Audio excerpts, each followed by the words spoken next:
여러분 안녕하십니까? 라디오 전망대 김진호입니다. 헌재 탄핵심판 선고기일 지정이 오늘도 나오지 않았습니다. 전국 도심 곳곳에서는 탄핵 집회 열기가 사그라들지 않고 있는데요.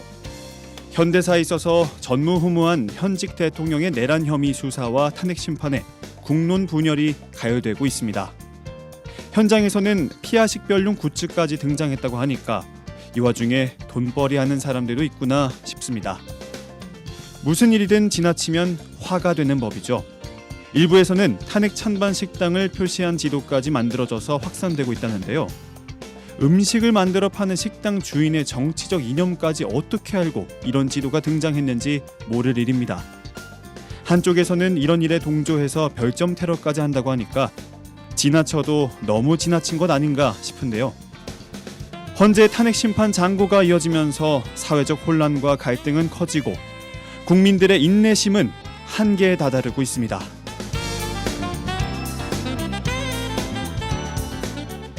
오늘 라디오 전망대가 준비한 소식입니다. 지역 소식들 뉴스 브리핑 통해 들어보고요. 라전 법정 이슈책 준비되어 있습니다. 잠시 후에 뵙죠.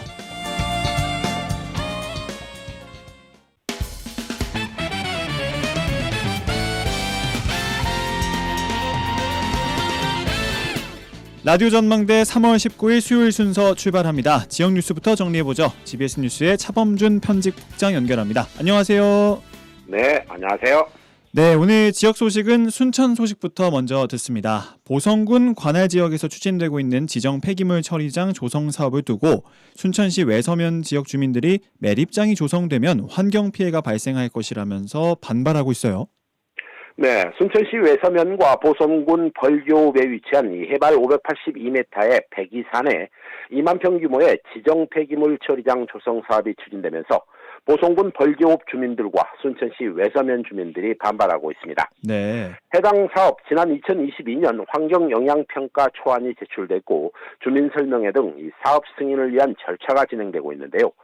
주민들은 지정 폐기물 처리장이 조성되면 이 폐합성 고분자 화합물이나 폐농약, 폐산, 폐알칼리 등 특정 폐기물이 반입될 것이라며 사업 추진에 반발하고 있습니다. 네. 지난 2월 영산강유역 환경청은 백이산 지정 폐기물 시설의 환경영향평가 본안 검토를 시작한 상황인데요. 이 사업 추진이 본격화되면서 보성 벌교읍 주민들과 순천시 외서읍 주민들이 대책위원회 명의의 반대 입장 표명과 함께 지난 13일에는 영산강유역 환경청을 항의 방문하는 등 강력한 반대 입장을 표명하고 있습니다. 네.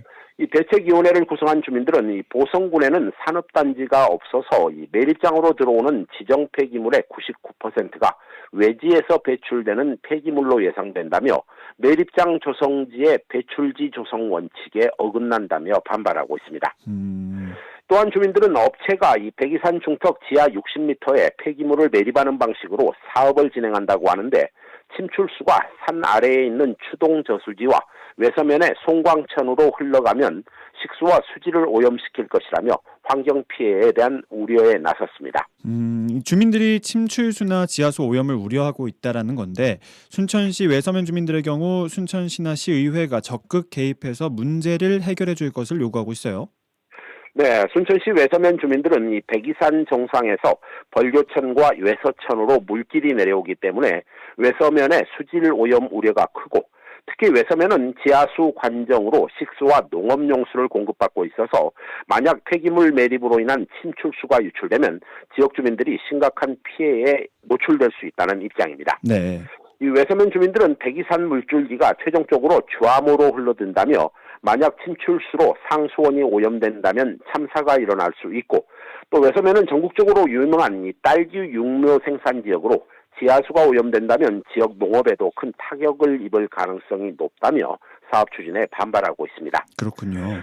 보성환경운동연합 역시 백이산 물길이 주암호와 벌교촌을 통해 여자만으로 유입되면서 이 보성 갯벌에 큰 영향을 미치고 있다며 상류에 폐기물 시설이 건설되면 갯벌 오염이 일어날 위험이 크다고 지적하고 있습니다. 순천시 외서면 주민들은 이 지정 폐기물 처리장 조성 사업 인허가 문제를 이 보성군에 맡겨둘 일이 아니라 순천시나 순천시 의회가 나서서 외서면의 환경과 안전을 고려한 입장을 추가로 내야 한다고 주장하고 있습니다. 네, 주민들의 환경오염 우려를 불식시킬 수 있도록 정부 환경부서나 업체가 나서서 주민들의 안전을 담보할 수 있는 명쾌한 입장이 나와야 할 것으로 보입니다.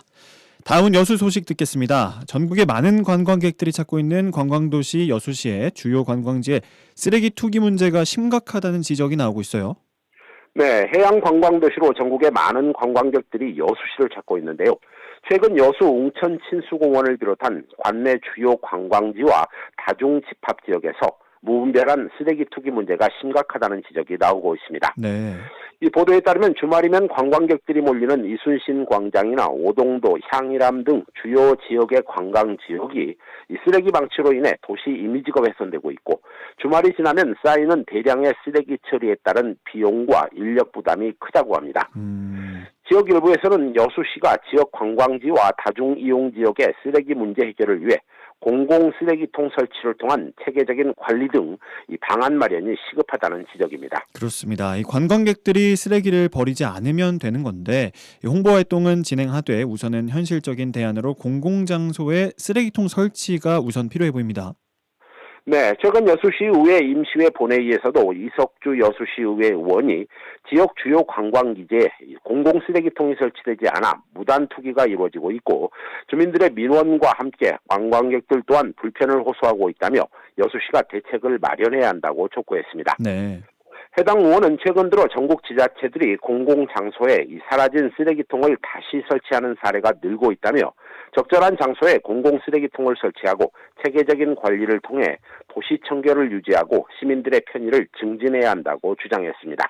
이 공공장소에 쓰레기통을 설치하는 대신 이 CCTV를 활용한 단속이나 이 과태료를 부과한다면 이 관광객들이나 주민들의 불만도 지금보다는 좀 줄일 수 있지 않을까 이런 생각을 해봅니다. 네, 알겠습니다.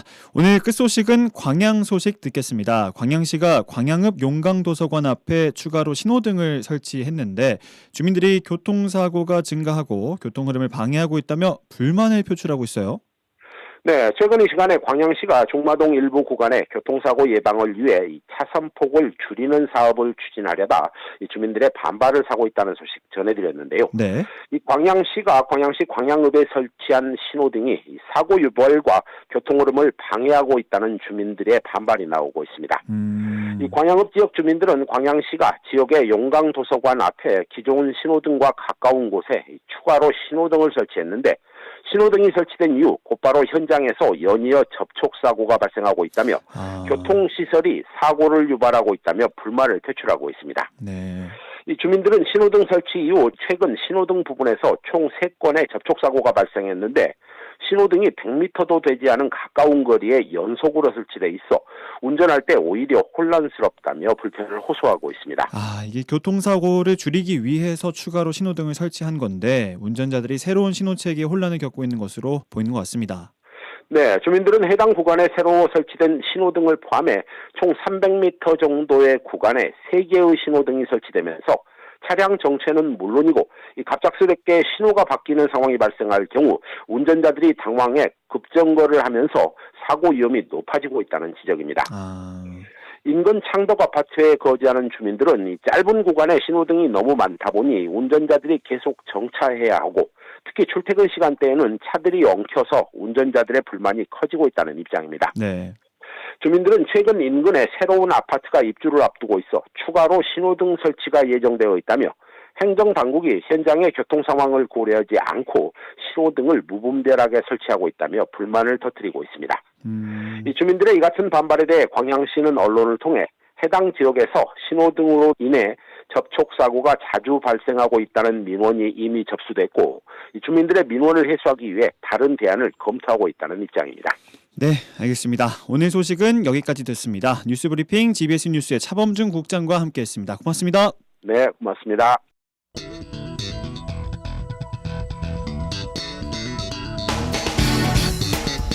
내 생각만 옳은 것은 아니다. 이런 주장도 있다. 이슈를 바라보는 눈을 키워드립니다. 라디오 전망대 라전법정 시간입니다. 오늘도 부부 변호사 송하진, 이결아 변호사 자리 함께해 주셨습니다. 안녕하세요. 네, 안녕하세요. 네, 안녕하세요. 오늘 저는 처음이시죠? 네, 오늘 또 뵙습니다. 처음 같이 이렇게 하게 됐는데 네. 영광입니다. 제가 더 영광입니다. 네, 제가 네. 오늘 송유라 아나운서가 자리를 비워서 네. 제가 오늘 대신 책임지게 됐습니다. 잘 부탁드리고요. 네. 한 주 부탁드립니다. 동안 잘 지내셨을까요?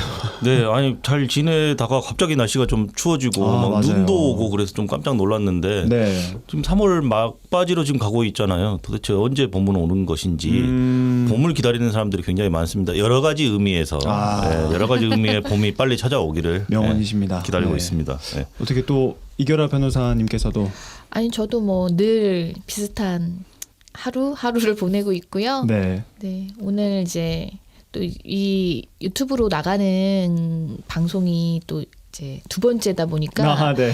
좀 더 자연스럽게 한번 해보도록 한번 더 노력해 보겠습니다. 네, 저랑 이제 이렇게 아이 컨택트 하시면서 편안하게 이야기 나눠주시면 네. 감사하겠습니다. 네. 네, 바로 화제의 판결부터 만나보도록 하겠습니다. 오늘은 어떤 판결 가지고 오셨나요? 교도소나 구치소 같은 교정시설에서 이제 거기 이제 수용된 사람이 1인당 이제 면적이 좀 부족하다라고 해서 국가를 상대로 위자료 소송을 낸 사건이 있었는데 네. 그 사건에 대해서 이제 판결을 하나 가지고 나왔습니다. 네. 이 수용자 위자료 판결 사건이라고 하셨는데 먼저 용어부터 좀 짚고 넘어가면 좋을 것 같습니다. 이 수용자와 수형자. 네. 한 글자 차이인데 그렇죠. 의미가 어떻게 다르죠? 이게 글자 수도 한 글자밖에 차이가 안 나고 발음도 네. 굉장히 비슷해서 그러니까요. 그런 질문들을 굉장히 많이 받아요. 평상시에도. 네. 그래서 좀 설명을 해드리자면 수용자는 네. 지금 교정시설에 구금되어 그러니까 수용되어 있는 모든 사람을 일컫는 말이에요. 그러니까 교도소 내지는 구치소에 이제 감금되어 있는 사람들이 여러 가지가 있을 수 있죠. 그러니까 법정에서 어떤 징역형을 선고받고 구속된 사람도 있을 것이고 네. 그게 아니라 수사나 재판 단계에서 증거인멸이나 도주의 우려가 있다라고 인정이 돼서 구속영장이 발부돼서 그 수용된 사람도 있을 거 아니에요. 그러니까 네네. 쉽게 말하면 미결수가 있고 기결수가 있어요. 오히려 좀 이런 용어는 좀 더 친숙하게 다가오실 텐데 네네. 미결수는 그야말로 형이 확정되지 않은 상태에서 수용되어 있는 사람을 말하는 거고 기결수는 이미 재판을 받아서 형이 확정돼서 이제 수용되어 있는 사람인데 네. 수용자 같은 경우에는 미결수, 기결수를 모두 포괄하는 개념이에요. 그러니까 교정시설에 들어가 있는 사람은 전부 수용자에는 해당하겠죠. 근데 네. 수형자는 기결수를 의미합니다. 그러니까 판결을 받아서 형이 내려진 징역형이나 금고형이나 이런 것들을 받아서 형이 확정돼서 수용된 사람을 말하는 거고 그 이외에도 이제 벌금이라든지 이런 형을 받았는데 납부하지 않으면 뭐 노역장 유치가 되잖아요. 네네네. 그래서 그렇게 해서 뭐 구금이 된다든지 그러니까 기결수하고 미결수 개념으로 좀 구분하시면 될 것 같고 수용자는 기결수에 해당하는 개념이다. 이렇게 이해하시면 편할 것 같아요. 네, 알겠습니다. 수용자, 수형자 한번 네. 정리해 봤는데 수용자 위자료 판결. 이 위자료라는 단어도 사실은 좀 많이 헷갈리는 부분이 있는데 위자료가 있고 손해배상이 있잖아요. 위자료와 손해배상은 또 어떻게 다르죠? 이제 위자료라는 말은 이제 우리가 평소에도 좀 많이 쓰잖아요. 맞아요. 근데 이제 위자료는 이제 법적인 개념으로는 정신적인 손해에 대한 배상금이라고 이해하시면 돼요. 정신적인 부분. 네. 그러니까 내가 어떠한 타인의 불법 행위로 인해서 내가 어떤 정신적인 고통 이나 피해를 입었다. 그럼 그거에 대해서 배상을 해라라는 게 위자료이고 네. 손해배상은 위자료를 포함하는 개념이에요. 그래서 이제 타인이 나에게 어떤 불법 행위를 했을 때 내가 그 나에게 불법 행위를 한 타인에게 이제 손해를 청구할 수 있는 게 손해배상 개념인데 그 손해배상에는 모든 손해를 포함하니까 예를 들어서 직접적인 손해로 만약에 나를 다치게 했으면 치료비가 발생할 것이고 만약에 뭐 일을 못해서 이제 다쳐서 뭐 병원에 입원을 하나 일을 못했으면 또 수입에 어떤 손실이 생기잖아요. 이런 네네. 간접적인 손해, 그다음에 이제 정신적인 고통 이런 거 이제 거기에 위자료라고 포함합니다. 포괄적으로. 그래서 위자료는 손해배상에 포함되는 것이다라고 이해하시면 될 것 개념인데 같아요. 정신적인 손해를 특정하는 개념이다. 이렇게 생각하시면 위자료는. 되겠습니다. 알겠습니다. 그럼 이제 화제의 판결 내용으로 돌아가 보도록 하겠습니다. 교도소에 수감돼 있던 수용자들이 어떤 내용으로 손해배상 청구를 낸 걸까요? 이 수용되다가 형기 종료로 풀려난 사람들 네네. 27명이 이 손해배상 청구를 한 건데요. 네. 그 내용은 이렇습니다. 그러니까 1인당 도면상 면적이 2.58제곱미터 미만인 거실에 수용자를 수용하는 행위는 인간으로서 최소한의 품위를 유지할 수 없도록 하고 존엄과 가치를 훼손하는 공권력의 행사이기 때문에 이런 위법한 공권력을 행사를 한 국가가 손해를 배상을 해야 된다라는 내용이었고 쉽게 말하면 너무 좁은 데다가 밀집해서 우리를 수용해가지고 최소한 인간으로서 생활을 할 수 있는 권리조차 박탈을 했으니 네. 정신적인 어떤 위자료를 배상하라라는 내용으로 소송을 제기했죠. 이 판결은 어떻게 났죠? 일단은 왜 수용자들이 2.58평 이제 2.58 제곱미터 이제 평으로 하면 0.78평이거든요. 0.78평. 왜 이걸 기준으로 위자료를 청구했는지 이제 그게 사실은 관련해 지침이 있어요. 네. 그래서 적어도 이제 홍거실이라고 하는 건 여러 명이 쓰는 그 이제 방을 말하는데요. 네. 홍거실에 이제 많은 사람들 수용하는 경우에 1인당 도면상 면적을 2.58 제곱미터는 최소한 인정을 해줘야 된다라는 그런 지침이 있어요. 그래서 이걸 기준으로 청구를 한 건데 네. 재판부 역시 이러한 기준을 지키지 않으면 뭐 인간으로서의 최소한의 존엄을 이제 침해한 것이다라는 어떤 그런 기본 전제는 다 인정을 했는데 네. 일단은 이제 뭐 이 청구인들의 주장, 그러니까 원고죠. 원고들의 주장이 뭐 국가가 이런 법률상의 의무가 있느냐 그 부분은 인정하기가 힘들다. 뭐 그런 지침이 있고 뭐 아무리 뭐 이제 죄를 짓고 또는 뭐 어떤 혐의를 받고 수용된 사람들이라고 하더라도 인간으로서의 그런 권리는 당연히 있지만 네. 그거를 뭐 국가가 법률상의 의무로 지켜줘야 될 것까지는 아니다라고 이제 일단은 전제를 했고 또한 뭐 그래 적어도 근데 이 이제 지침에서 정하고 있는 이 면적을 지키지 않았다고 한다면 그거는 분명히 책임이 있다. 네네. 그런데 그게 증거가 부족하다는 거예요. 실제로 이 원고들이 거기에 수용되어 있는 기간 동안 이 채소 면적도 이제 지켜지지 않는 상황에 처했는지에 대한 입증이 부족하다. 그러니까 결국에는 뭐 수용된 사람들이 청구하면 무조건 위자료가 기각되는 것이 아니라 이 사건에서는 그런 부분들이 제대로 소명이 되지 않았다, 증명되지 않았다라는 이유로 기각 이제 그러니까 받아들이지 않은 것이죠. 예. 그래서 기각한 이유가 되는 것 같은데 아무래도 방금 말씀하신 것처럼 지침이나 규칙을 근거로 국가에게 이렇게 낼 수 있지만 그건 행정조직 내부에서만 효력을 가지고 네, 그렇습니다. 네, 대외적인 구속력을 갖기는 좀 어렵다 이렇게 네, 볼 수 있다고. 그렇기도 하지만 또 네. 이전에 대법원 판례가 있었어요. 2제곱미터 내 그러니까 2제곱미터 정도는 1인당 최소한 좀 맞춰줘야 된다라는 대법원 판례가 있었는데 네네네.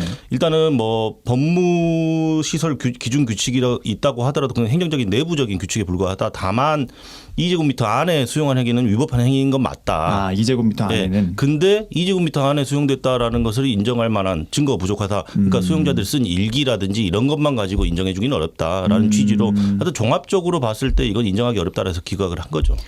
네, 추가적으로 말씀드릴 게 사실 이런 수용자들이나 수용자들이 이런 너무 밀집시켜서 최소한의 어떤 이런 기본권도 침해받았다라고 위자료 청구하면 무조건 기각된 게 아니라 실제로는 인용된 사례들도 있거든요. 네네. 그러니까 그게 이제는 기준이 있기 때문에 아까 말씀드린 그 이제 행정 지침상으로는 2.75 제곱미터지만 이제 예전에 대법원 판례에서도 2제곱미터. 예, 2제곱미터 0.6평이거든요. 이거 미만은 좀 침해다라고 한 그게 있기 때문에 뭐 이제 아마 소명이 좀 부족해서 기각이 된 것이지 이제 그 부분이 만약에 입증이 됐다고 하면 위자료가 뭐 많은 액수는 아니더라도 아마 인정이 됐을 것입니다. 네, 예. 알겠습니다. 이렇게 좀 위자료를 청구할 수 있는 경우가 굉장히 다양할 것 같아요. 상황들이 네. 어떤 상황들에서 저희가 위자료를 청구할 수 있죠? 위자료라고 하는 것은 굉장히 큰 개념이에요. 그러니까 모든 형태의 정신적인 손해배상을 포괄하는 개념이라고 아까도 설명을 드렸는데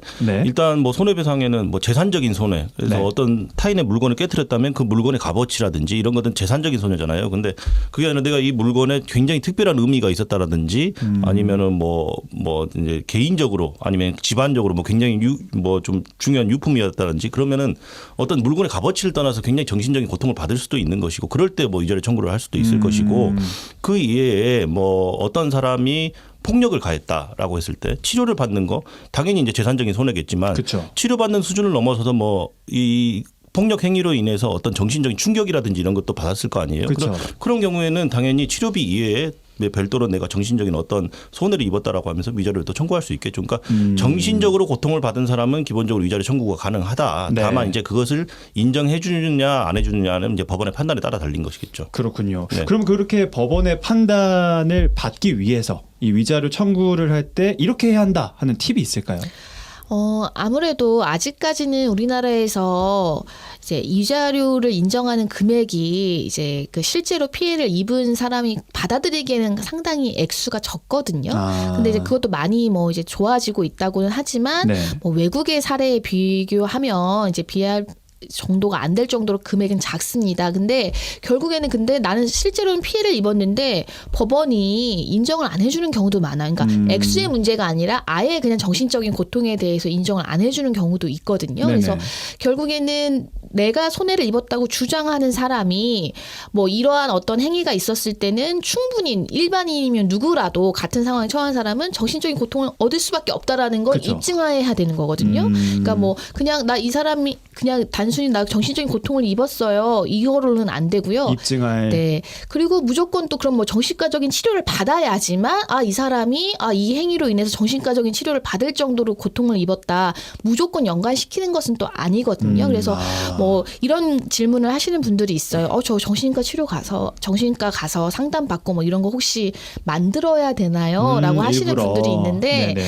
사실은 소송을 위해서 만드는 라고 하지는 않거든요. 네네. 저는 이제 개인적으로 그건 본인을 위해서 본인이 정말로 상담도 필요하고 또는 뭐 약물까지 이제 치료까지 필요한 경우가 있을 수 있기 때문에 꼭 어떤 소송을 염두에 두는 것이 아니라 이제 그거는 적극적으로 하셔야 되는 부분이고 또 막상 소송에 가서도 정신적인 치료 받았다고 해서 무조건 이거는 뭐 이제 배상 금액을 높여준다거나 하는 것은 아니기 때문에 네. 결국에는 내가 어떠한 타인의 행위로 인해서 눈에 보이는 손해가 아니라 어떤 마음의 고통을 호소하는 경우에도 그거를 이제 간접적으로라도 증명할 수 있는 그런 이제 자료들이 많이 현출이 되어야지 결국에는 이제 본인이 원하는 결과를 조금 더 가까이 얻을 수 있다는 거죠. 알겠습니다. 이렇게 위자료 청구 팁까지 한번 함께 알아봤고요. 오늘 화제의 판결 수용자 위자료 판결 함께 알아봤습니다. 광고 듣고 와서 주제 토크 넘어가겠습니다.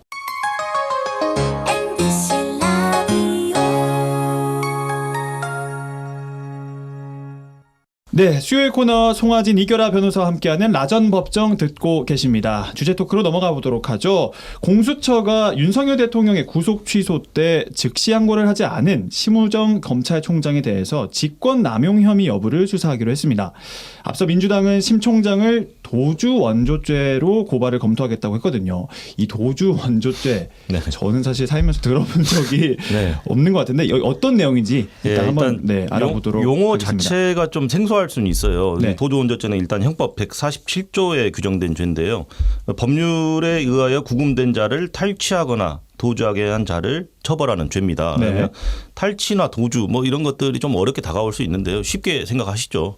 탈옥시킨 사람을 처벌하는 죄입니다. 탈옥. 그러니까 뭐 범인 도피죄, 범인 은닉죄 이런 것까지는 많이 들어보셨을 거예요. 그러니까 네. 범인을 숨기거나 도망가는 걸 도와준 사람을 처벌하는 게 범인 도피죄, 범인 은닉죄라면 이건 좀 달라요. 도주 원조죄는 그야말로 교정시설에 이렇게 법률에 의해서 구금돼 있는 사람을 탈취하거나 도망가게 하거나 그러니까 한마디로 탈옥을 시킨 거죠. 그러니까 탈옥시켰을 때 뭐 처벌하는 죄고 10년 이하의 징역에 처하도록 규정되어 있는 죄입니다.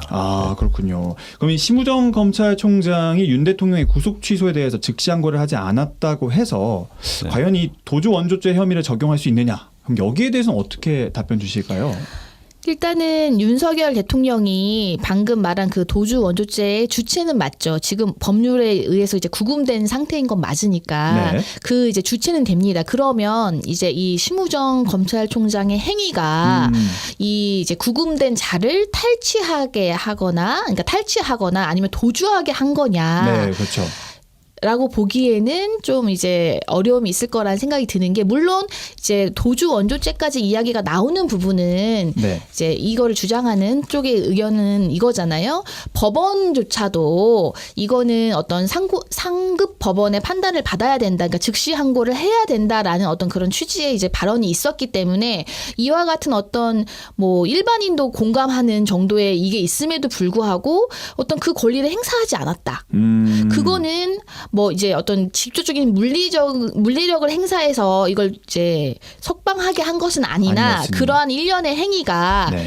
도운 거 아니냐, 그러니까 도주를 도운 거 아니냐라고 해서 충분히 문제가 된다. 그러니까 이건 불법 석방이다라는 네. 전제 하에 도주 원조까지도 이제 검토하겠다라고 했는데 네. 실제로는 만약에 정말로 그걸로 고발한다고 하더라도 그 죄로 처벌하기는 이제는 힘들 쉽지가 거 않다. 보여요. 네, 그거는 이제 법 이상의 해석을 해야 되는 부분이니까요. 제- 이게 탈취인지 도주 원조인지에 그렇죠. 대해서. 제 생각도 마찬가지인 게 네네. 그런 주장을 도주 원조죄로 고발하겠다 그런 주장을 제기하려는 어떤 심정적인 이유는 제가 좀 이해가 가요. 이해가 되는데. 하지만 어떤 법률적인 판단을 했을 때는 과연 그것이 불법적으로 그러니까 구금되어 있는 사람을 불법적으로 탈취시키거나 탈옥시킨 것까지 그런 행위로까지 볼 수 있느냐라고 봤을 때는 좀 저는 굉장히 성립하기 어려운 상황이라고 좀 그렇게 보입니다. 네. 그렇다면은 이런 어려운 판단이 앞서고 있는데 도주 원조죄가 적용된 사례가 있을까요? 있어요. 있는데 이제 아마 이제 이 도주 원조죄로 심 총장을 이제 고발하겠다라고 하는 게 아마 이런 이제 예를 한번 드릴게요. 실제 사례를 네네.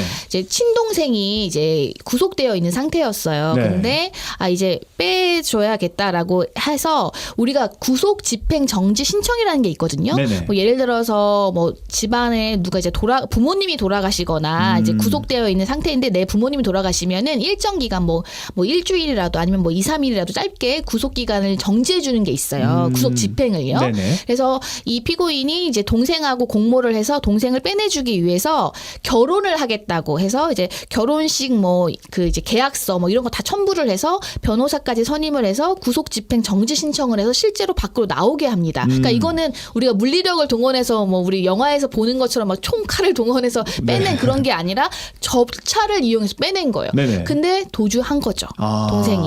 그래서 이제 자기가 이제 피고인이 돼서 이제 도주 원조죄가 인정됐습니다. 하지만 이와 같은 논리를 적용해서 이제 어떤 이제 그 심총장을 도주 원조죄로 고발하겠다라는 어떤 그런 주장이 이러한 일련의 행위들이 어떤 이런 법적인 절차를 이용해서 나오게 한 것이니까 도주 원조 아니냐 이제 이렇게 이제 논리 구성을 해보겠다라는 게 아닐까 싶긴 해요. 그래서 네네. 실제로 정말 이런 도주 원조죄가 거의 없긴 하지만 이렇게 어떤 지능적으로 이용을 해서 실제로 처벌까지 된 사례가 있다는 거죠. 그런 사례까지 한번 만나봤습니다. 다음 또 윤석열 대통령의 탄핵 심판 선고를 앞두고 경찰력을 배치하는 등 만일에 대비하고 있는데요. 이 집회 및 시위에 관한 법률 오늘 이것도 한번 알아보려고 네. 하는데 일단 집회 시위에 대한 이야기를 하기 앞서서 우선 전장현 공동대표인 박경석 씨의 집회 및 시위에 관한 법률 위반에 대해서 한번 알아보려고 합니다. 대법원 판결이 나왔던데 한번 살펴봐 주실까요? 맞아요. 일단은 이 혐의를 조금 말씀드려야 되는데 이 박경석 씨가 전국 장애인 차별 철폐 연대에서 줄여서 전장현 네. 여기 상임 공동 대표로 있는 분이신데요. 이때 혐의가 뭐였냐면 신고 없이 집회를 하고 그러니까 우리 집시법이라고 하는 그 집회 및 시위에 관한 법률에는 신고를 하게 돼 있어요. 네. 그래서 신고 없이 집회를 한 혐의 그리고 당시에 이제 버스를 가로막고 그 버스의 운행을 방해한 혐의 이 두 가지 혐의로 1심, 2심 모두 징역형의 이제 집행유예를 선고했고 네. 대법원 역시 이와 같은 판단에 이제 어떤 법리 오해라든지 문제가 없다라고 해서 이 집행유예형이 확정이 된 거죠. 네.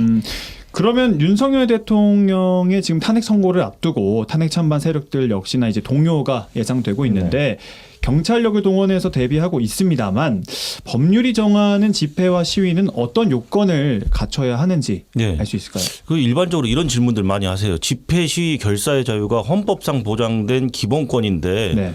무슨 뭐 사전에 신고를 하고 뭐 그런 게 어디 있느냐라고 이제 의문을 가지실 수 있지만 그렇습니다. 현행법상으로는 집회나 시위를 하는 데 있어서 일정한 경우에는 뭐 1인 시위 같은 경우는 제외하고 일정한 경우에는 반드시 사전에 신고를 하게 돼 있어요. 그러니까 허가를 득하는 것은 아니에요. 신고는 해야죠. 신고는 하게끔 돼 있고 5개 집회에 대해서 그런 규정이 있는데요. 그러니까 5개 집회라는 것은 일단 천장이 없거나 사방이 폐쇄되지 않은 어떤 공개된 장소에서는 이런 집회를 그러니까 5개 집회라고 집회. 하고요. 시위는 여러 사람이 공동의 목적을 가지고 뭐 도로, 광장, 공원, 일반인이 자유로이 통행할 수 있는 장소를 행진하거나 위력 또는 기세를 보여서 여러 사람의 의견에 영향을 주거나 제압을 가하는 행위를 말합니다. 그러니까 5개 집회나 시는 이런 것들을 의미한다라고 보시면 되겠고 네. 쉽게 생각하면 1인 시위는 포함이 안 되겠죠. 왜냐하면 아까 시위라는 것은 여러 사람이 하는 것을 말한다고 했으니까. 그리고 그래서 그런 점에서 1인 시위는 제외되지만 다수가 모여서 이런 행위를 하기 위해서는 사전에 신고를 해야 되고요.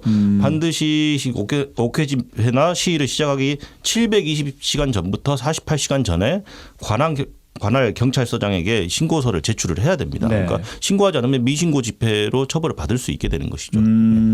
그러면 서부지법 사태와 같은 소요 사태도 지금 대비해야 하지 않냐 이런 얘기가 나오고 있는데 이 불법적인 집회와 시위 소요 사태까지 번지게 되면 어떤 처벌을 받게 되는 거죠? 일단은 방금 이제 집시법, 집회 네. 및 시위에 관한 법률 얘기를 했기 때문에 집시법의 관련 규정을 조금 한번 말씀을 드리면 네. 집단적인 폭행, 협박, 손괴, 이제 물건을 부수는 방화, 이제 불을 내는 거죠. 이러한 방법으로 공공의 안녕 질서에 직접적인 위협을 끼칠 것이 명백한 집회 또는 시위를 하거나 아니면은 이제 법에 따른 절차를 지키지 않은 미신고 집회 및 시위를 하거나 그리고 이제 법에는 아무리 신고가 들어와도 네. 어떤 일정한 경우에는 금지 통고를 또 할 수가 있어요. 그래서 금지 통고를 했는데도 또 그러한 집회와 시위를 주최한 자는 2년 이하의 징역 또는 200만 원 이하의 벌금에 처하도록 돼 있는 게 집시법 규정이고 네. 이것이 이제는 뭐 소요죄라고 해서 우리 형법상의 소요 정도로 번진 경우에는 이제 형법이 적용되는데 115조에 규정하고 있습니다. 다중이 집합해서 폭행, 협박 또는 손괴 똑같죠. 행위는 네. 폭행, 협박 또는 손괴 행위를 한 자는 1년 이상 나 10년 이하의 징역 또는 금고 그리고 1,500만 원의 벌금 이렇게 되어 있거든요. 네. 그래서 물론 그리고 또 그 안에 이제 이거를 이제 좀 폭력적으로 변하려는 집회와 시위를 이제 제지하는 경찰에 대해서 또 폭행을 하거나 상해를 입혔다. 그러면 또 공무집행 방해 치상 이제 더 큰 죄가 다 이제 가중이 되는 거예요. 다 경합이 되는 거거든요. 네네. 그리고 뭐 그 사이 그런 집회 및 시위를 하면서 또 어디 뭐 건조물을 침입한다던가 이런 것들도 다 추가해서 되는 겁니다. 그래서 지금 아직도 이제 아직 뭐 이제 헌법재판소가 어떤 결정을 이제 하지 않았잖아요. 네네. 그리고 지금 계속 연일 찬성 반대 이런 집회가 네. 이루어지고 있습니다. 굉장히 고조되어 있는데요. 그래서 이게 얼마든지 이제 우리가 이제 서부지법의 그 어떤 경험 또는 그 사태를 경험했기 때문에 굉장히 지금 이제 우려가 되고 이러한 행위들은 그래서 아마도 더 거의 뭐 구속 수사 원칙으로 아마 이제 만약에 그런 이제 불법 행위를 한 사람들은 그렇게 하지 않을까 싶습니다. 네. 그러면 그렇게 지금 말씀해 주신 것처럼 뭐 폭력적인 행동이 있었는지 뭐 단순 가담만 했는지 이런 거에 따라서 처벌 수위도 다르고 하다고 하셨는데 네. 또 특별하게 또 어떤 점을 또 유의하면 좋을까요? 이렇게 그러니까 매주 그 아까도 좀 똑같은 계속 말씀 자꾸 반복해서 드리는데 집회 시위 결사의 자유가 분명히 헌법상 보장된 기본권이자 권리예요. 그러니까 누구나 누릴 수 있는 권리인 건 맞아요. 하지만 나의 어떤 권리를 행사하는 과정에 있어서 다른 사람들에게 피해를 주지 말아야 될 의무도 동시에 보유하고 있지 않겠습니까? 그렇죠. 그래서 네. 그런 부분들을 구체적으로 규정해 놓은 것이 법률이에요. 네. 헌법 아래 또 법률이 있지 않습니까? 그래서 법률에서 구체적으로 그 집회나 시위를 금지하는 시간 아니면 금지하는 장소 이런 것들을 규정을 해놨어요. 왜냐하면 타인에게 다수 대중에게 네. 집회 시위에 참여하지 않는 다른 사람들에게 고통이나 피해를 주지 않게끔 하려고 그런 장치들을 마련해 놨단 말이에요. 그리고 네.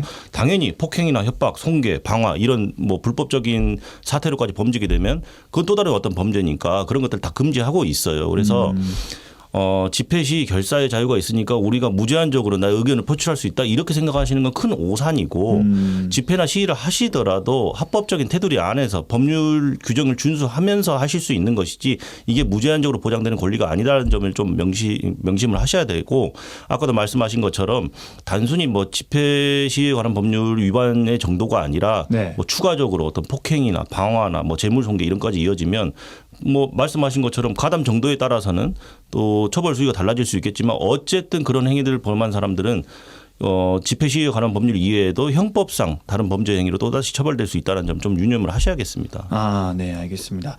미리미리 좀 신고를 당연히 해야 되고 네. 또 이렇게 다른 타인에게 피해가 되지 않는 네. 선에서 뭐 예를 들면 뭐 출근길이나 뭐 네, 이럴 때 그럴 수 시위하거나 할 때 네. 많은 피해가 우려될 수 있으니까 네. 좀 주의해서 참여를 했으면 좋겠다라고 말씀해 주셨습니다. 네. 자, 오늘 라전 법정 여기까지 하겠습니다. 송하진 이결아 부부 변호사 두 분과 함께했습니다. 고맙습니다. 네, 감사합니다. 감사합니다.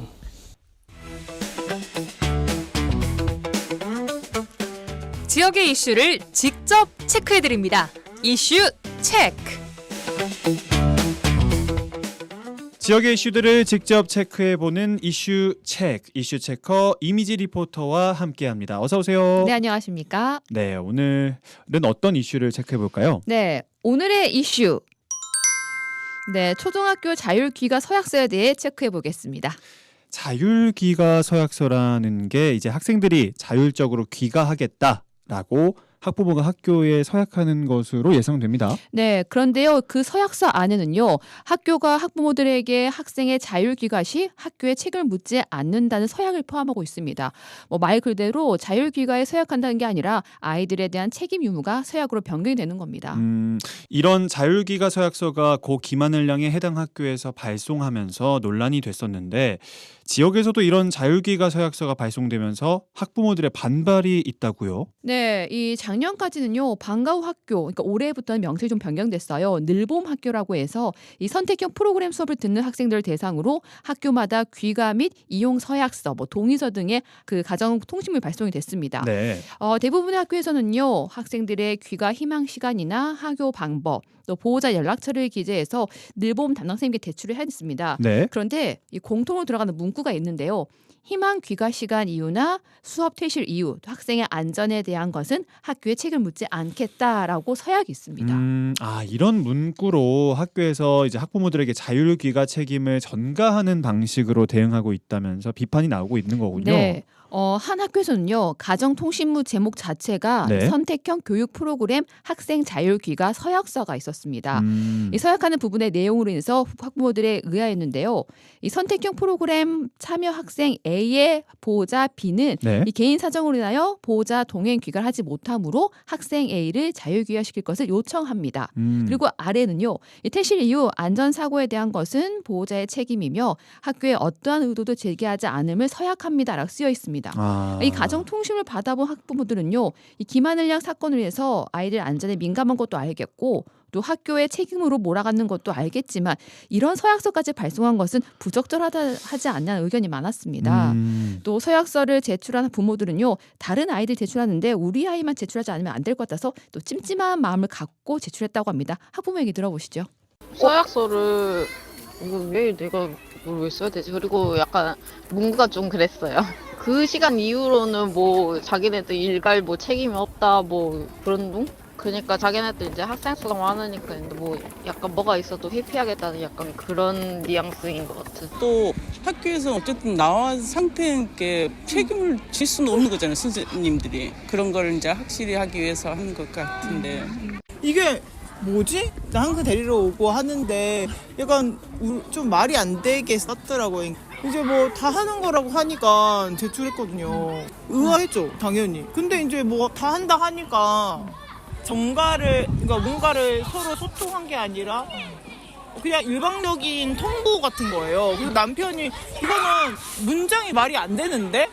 그래서 이거를 막 물어보고 했는데 그래 우리는 항상 데리러 가는데 왜 안 내도 되는 거 아니야? 이랬는데 무조건 내야 된다고 또 해서 그거 내면서 억지로 낸 거긴 하죠. 내라고 하니까 다 그럴 것 같은데? 저희 학부모들의 요청에 의해서 음성 변조를 했습니다. 네. 그런데 이런 가정통신문들이 각 지역 교육청에서 발송이 되는 건가요? 이 교육청에 문의해 보니까요. 이런 자율귀가 서약서의 경우에는 각 초등학교 재량이라고 합니다. 교육청에서는요. 안전 관리에 대한 계획을 세워서 어느 정도의 가이드라인 정도만 잡아놓고요. 세부적인 사항은 각 학교에서 관리한다고 합니다. 그래서 이번에 발송된 가정통신문도요. 각 학교마다 조금씩 다른 상황입니다. 저는 사실 학부모가 아니라서 네. 잘 모르는 부분도 있는데 네. 학교가 끝나고 학생들이 자율귀가가 안 되는 건가요? 이 자율귀가 여부는요. 올해부터 실시하는 늘봄학교 수업을 듣는 학생들에게만 적용이 됩니다. 네. 정부가요. 하늘양 사건으로 인해서 논란이 된 늘봄학교의 안전 관리 강화에 나선 건데요. 이 교육부는요. 늘봄학교 운영 개시일부터 늘봄학교 참여 학생 전체에 대한 대면 인계 동행 귀가 원칙을 적용하면서 이 늘봄학교 참여 학생들의 자율 귀가 제한이 된 겁니다. 그러니까 이게 정규 수업을 듣는 학생들은 자유롭게 귀가가 가능하고 네. 늘봄 수업을 듣는 학생들은 보호자의 대면 인계가 있어야 귀가가 가능하다. 네, 맞습니다. 정확히 말하면 그렇습니다. 그런데요, 이런 교육부의 원칙이 부모도 늘봄학교 강사들도 부담으로 다가오는 건데요. 그래서 앞서 문제가 됐던 이 자율귀가 서약서가 발송된 배경이기도 합니다. 보호자라고 하면 꼭 부모가 아니더라도 대리인이 가능하기도 한데 네. 사정상 부모가 못 가는 경우에는 아이가 이런 늘봄 수업이나 돌봄도 받을 수 없는 경우가 발생하기도 한다면서요? 네, 이런 자율 귀가가 학교마다 재량으로 이뤄지면서요, 이 돌봄 수업을 아예 받지 못하는 경우도 발생을 했습니다. 부모는 여수에 친인척이 없어서 이 돌봄 교실 이후에 아이를 데려갈 수가 없어서 자율 귀가를 했는데 네. 올해부터 갑자기 자율 귀가가 되지 못한다면서 돌봄 신청을 아예 받아주지 않았다고 하는 거예요. 그러니까 같은 지역에서 어느 학교는 받아주고 또 어느 학교는 받아주지 않은 상황이 발생한 건데요. 그러네요. 네, 이런 규정까지 정확하게 말해주지 않은 상황에서 이 정책을 발표하면서 피해는 고스란히 학부모와 학생들이 보고 있다고 하순하고 있습니다. 학부모 얘기 들어보시죠. 신청을 하니까 따로 전화가 오셔가지고 이제 그 전에 자율귀가 동의서 같은 것도 하나를 냈었고요. 그 다음에 이제 다시 돌봄 양식을 받았을 때는 이제 보니까 거기서 규정상 이제 어른인 보호자가 같이 귀가를 해야 되는 원칙을 갖고 있다라고 적어져 있긴 했어요. 선생님이 따로 올 수가 없는 상황이고 저 또한 이제 맞벌이다 보니까 보낼 수 없는 상황이고 규정이 좀 강화가 돼가지고 이제 어른인 보호자 없이는 하기가 어려울 것 같다. 제가 이제 어쩔 수 없이 그러면은 그냥 돌봄을 그러면 못 하겠습니다라고 말씀드렸거든요. 어느 학교는 자율 학교가 가능한 학교고 어느 학교는 보호자가 무조건 와야 된다고 해서 제가 사실 이제 민원을 넣을까 싶기도 했었거든요. 뭐 아니면 뭐 보호자 뭐 이모를 부탁하든 어른이 뭐 다른 지인분에게 부탁을 하든 해서 픽업을 같이 해야 되는 상황이긴 한데 그것 또한 어렵잖아요. 갑자기 이렇게 부탁을 드리는 것조차도 좀 서운한 마음이 들면서도 이제 어쩔 수 없는 부분이네요. 저랑은 상황이 안 맞아서 어쩔 수 없습니다 하고 이제 저도 기분 좋게 취소해 주세요라고는 솔직히 말씀 못 드렸거든요. 이게 확실히 학교마다 다 달라서 네. 당황스러우실 것 같은데 학생들이 하교하는 방식이 여러 가지인가요? 네. 이게요, 귀가 방법이요, 자율 귀가가 있고요, 이렇게 부모들이 하는 보호자 인계가 있고 네. 학원 차량 인계 등 여러 가지 방법이 있어요. 아. 근데 이런 귀가 방법을 일일이 다 챙겨야 하는 늘봄 프로그램 강사들의 부담이 굉장히 커지고 있는데요. 네. 학교 시간이 되면요, 바로 학교를 하는 학생들이 있고요, 늘봄 가는 학생들이 있고요, 돌봄 가는 학생들도 있어요. 와. 어렵네요. 네, 그러니까 이 학교 시간이 되면요, 학생들과 학생들을 찾는 교사들 북새통 이릅니다. 그러겠네요. 작년까지요, 학생들이 각 수업을 듣는 교실을 찾아갔어요. 네. 근데 올해부터는요, 강화가 되면서 각 교실마다 선생님들이 아이들 데리러 갑니다. 근데 이런 경우에 학생들이 교실에 있으면 괜찮지만 없으면 또 아이들 찾으러 가야 되고요. 다른 아이들 또 확인을 해야 되고요. 할 일이 많겠네요. 굉장히 많습니다. 그런데 이렇게 학생들의 귀가 시간은 다 제각각인데 누가 아이를 데려가는지도 일일이 확인해야 되니까 맞아요. 부담이 클 것 같습니다. 네, 돌봄 경우에는요, 대면 인계를 해야 되는데 예를 들어 한 네. 반에 10명이 있어요. 네. 근데 부모님이 한꺼번에 오시지 않잖아요. 그렇죠. 이 부모님이 오셔서 아이를 데리고 가는데 데리고 나가야 됩니다, 선생님이. 인계를 하고 다시 들어와서 조금 뭔가를 하다가 또 누가 오면 다시 데리고 갑니다. 이걸 일일이 확인하고 진행하면 부담이 크죠. 또 그래서 어떤 학교에서는 그 중앙 현관에서 대면 지도하는 경우도 있지만요, 같은 시간에 부모님들이 기다리면 좋은데 이게 안 되다 보니 길게는 뭐 20분, 30분까지 밖에서 부모님 기다리고 있어야 되는 겁니다. 네, 또 뭐 늘봄이 끝나면 뭐 부모 직접 인계도 하고요, 스쿨버스도 타야 되고요, 학원차 태워야 되고요, 또 뭐 방과 후 교실까지 데려다 주고 굉장히 일이 많은 겁니다. 그러네요. 네, 또 지금은 대부분의 늘봄 학교 강사들이요, 아이들 교실 입실, 퇴실 여부까지 부모들에게 문자 전수를 하고 있는 상황이에요. 그러니까 일일이 모든 걸 많이 결정을 해야 됩니다. 학부모들과 늘봄 강사들은요, 교육부가 늘봄 학교 안전 강화에 나서면서 이 학교 현장에 맞지 않는 원칙을 내세워서 학부모에게는 학생 안전에 대한 책임 전가를, 이 늘봄 강사들에게는 학생 하교 지원으로 업무적 부담을 가중시키고 있다고 지적하고 있습니다. 네, 이렇게 또 어려운 상황들이 많이 벌어지고 있는 것 같은데 네. 학부모와 학생에게 꼭 필요하고 또 현장에 맞는 안전 대책들이 고민되어야 할 것 같습니다. 네, 오늘 이슈책은 여기까지 듣겠습니다. 지금까지 이미지 리포터와 함께했습니다. 고맙습니다. 네, 감사합니다. 3월 19일 수요일 라디오 전망대, 오늘은 여기까지입니다. 헌재 신속한 탄핵 심판 선고를 기다리고 있습니다. 패닉의 기다리다 띄워드리며 인사드립니다. 지금까지 구성 이선화, 진행의 김진호였습니다. 고맙습니다.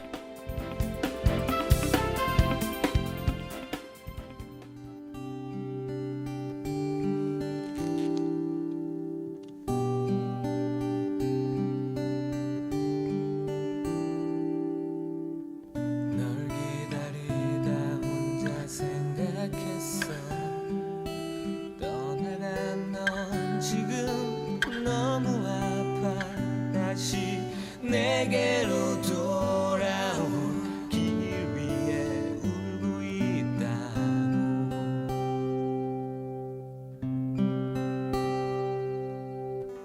널 바라보다 문득 생각했어. 어느 날 하늘이 밝아지면 마치 떠났던 날처럼 가만히 너는 내게 오겠지. 내 안에 있는 너, 네가 다시 나를 볼 순 없을까. 너의 두 눈 속에 나는 없고 익숙해진 손짓과 앙금 같은 미소만 희미하게 남아서 나를 울게 하지만 너는 다시 내게 돌아올 거야.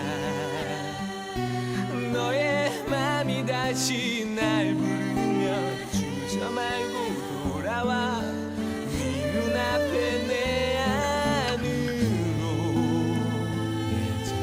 예전처럼 널 안아줄 테니.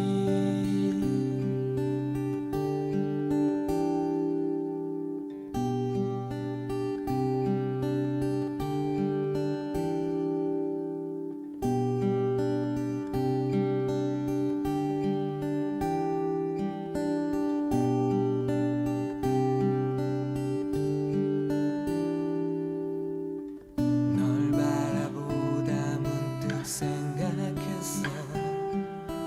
어느 날 하늘이 밝아지면 마치 떠났던 날처럼 가만히 너는 내게 오겠지.